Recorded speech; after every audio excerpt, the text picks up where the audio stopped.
But rather than work to combat climate change, the Trump administration has rolled back environmental protections and removed the term climate change from government agency websites, including the EPA.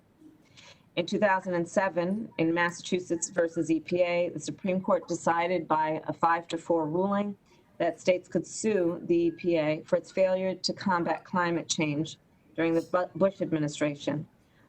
Justice Ginsburg was the crucial fifth vote in that case. Following that ruling, the EPA responded by unequivocally finding that climate change and its impacts are a danger to the public health and welfare.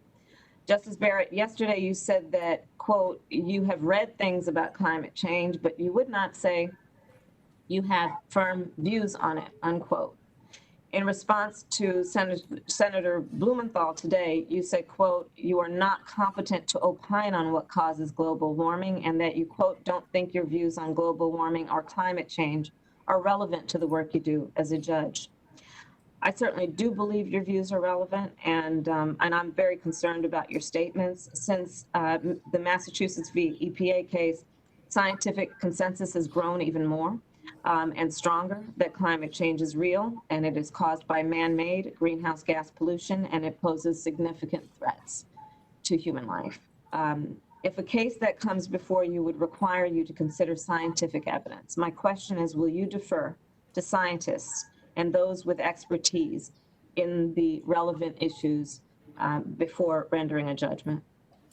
If a case comes before me involving environmental regulation, I will certainly apply all applicable law, deferring when the law requires me to. And as I'm sure you know, Senator Harris, the Administrative Procedure Act does require courts to defer to agency fact-finding and to agency regulations when they're supported by substantial evidence.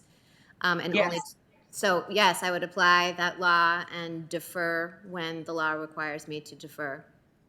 And do you accept that COVID-19 is infectious? I think, yes, I do accept that COVID-19 is infectious, that's something of which I feel like, we could say you take judicial notice of. It's an obvious fact, yes. Do you accept that smoking causes cancer?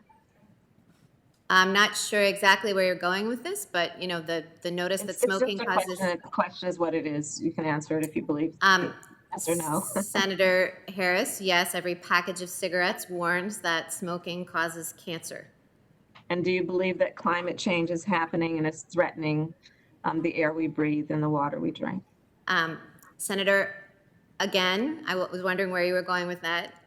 You have asked me a series of questions that are completely uncontroversial, like whether COVID-19 is infectious, whether smoking causes cancer, and then trying to analogize that to eliciting an opinion on me that is a very contentious matter, opinion from me that is on a very contentious matter of public debate. And I will not do that. I will not express a view on a matter of public policy, especially one that is politically controversial, because that's inconsistent with the judicial role, as I have explained. Thank you, Judge Barrett. And you've made your point clear that you believe it's a debatable point.